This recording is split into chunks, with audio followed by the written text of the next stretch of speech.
As long as I'm President of the United States, Iran will never be allowed to have a nuclear weapon. Good morning. I'm pleased to inform you the American people should be extremely grateful and happy. No Americans were harmed in last night's attack by the Iranian regime. We suffered no casualties. All of our soldiers are safe, and only minimal damage was sustained at our military bases.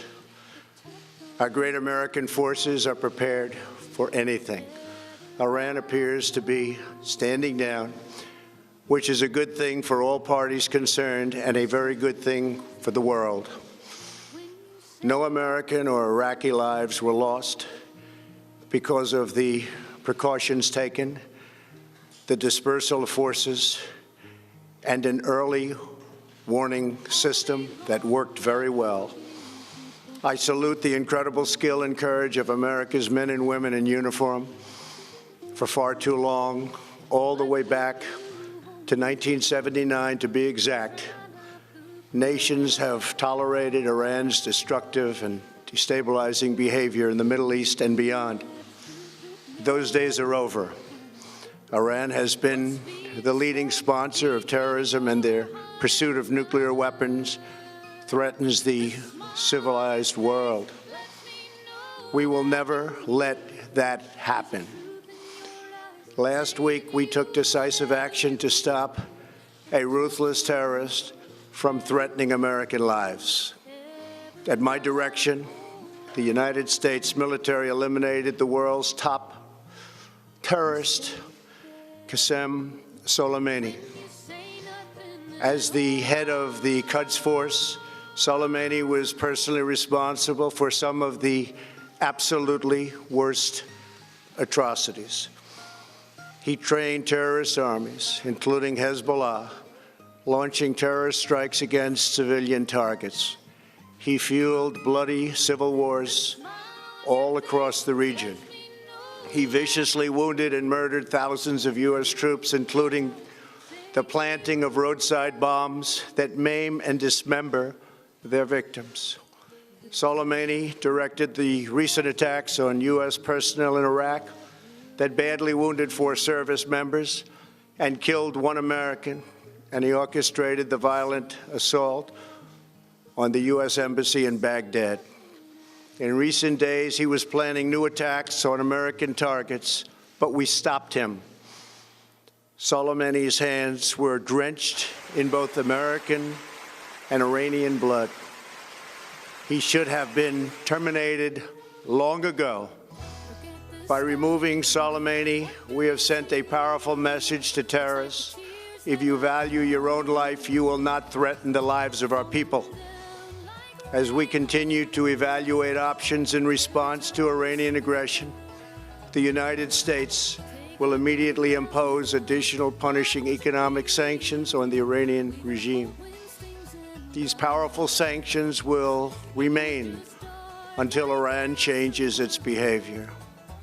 In recent months alone, Iran has seized ships in international waters, fired an unprovoked strike on Saudi Arabia, and shot down 2 U.S. drones. Iran's hostilities substantially increased after the foolish Iran nuclear deal was signed in 2013, and they were given $150 billion, not to mention $1.8 billion in cash. Instead of saying thank you to the United States, they chanted death to America. In fact, they chanted death to America the day the agreement was signed. Then Iran went on a terror spree, funded by the money from the deal, and created hell in Yemen, Syria, Lebanon, Afghanistan, and Iraq. The missiles fired last night at us and our allies were paid for with the funds made available by the last administration. The regime also greatly tightened the reins on their own country, even recently killing 1,500 people at the many protests that are taking place all throughout Iran. The very defective JCPOA expires shortly anyway and gives Iran a clear and quick path to nuclear breakout. Iran must abandon its nuclear ambitions and end its support for terrorism. The time has come for the United Kingdom, Germany, France, Russia, and China to recognize this reality. They must now break away from the remnants of the Iran deal, or JCPOA.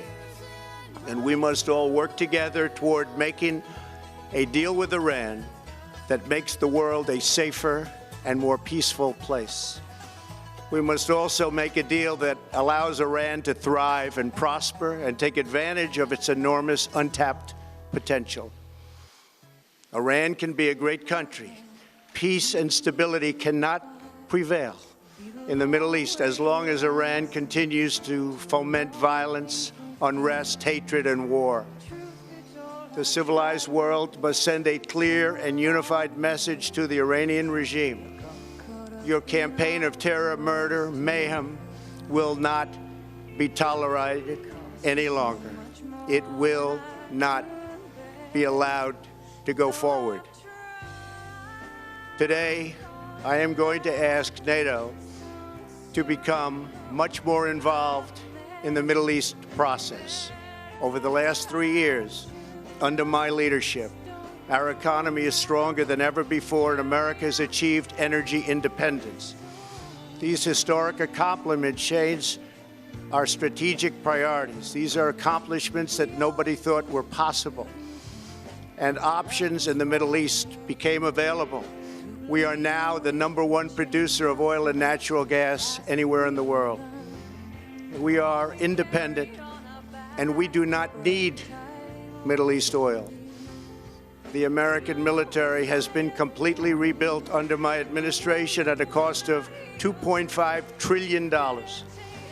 U.S. armed forces are stronger than ever before. Our missiles are big, powerful, accurate, lethal, and fast. Under construction are many hypersonic missiles. The fact that we have this great military and equipment, however, does not mean we have to use it.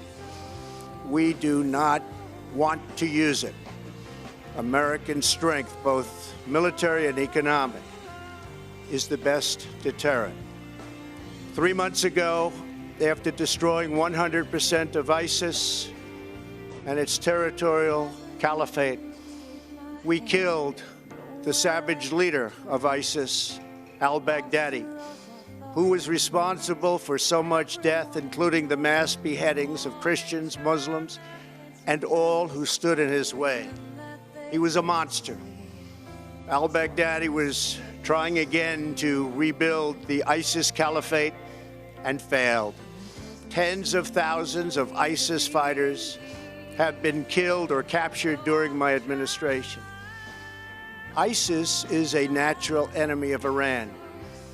The destruction of ISIS is good for Iran, and we should work together on this and other shared priorities. Finally, to the people and leaders of Iran, we want you to have a future, and a great future, one that you deserve, one of prosperity at home and harmony with the nations of the world. The United States is ready to embrace peace with all who seek it. I want to thank you, and God bless America. Thank you very much. Thank you. Thank you.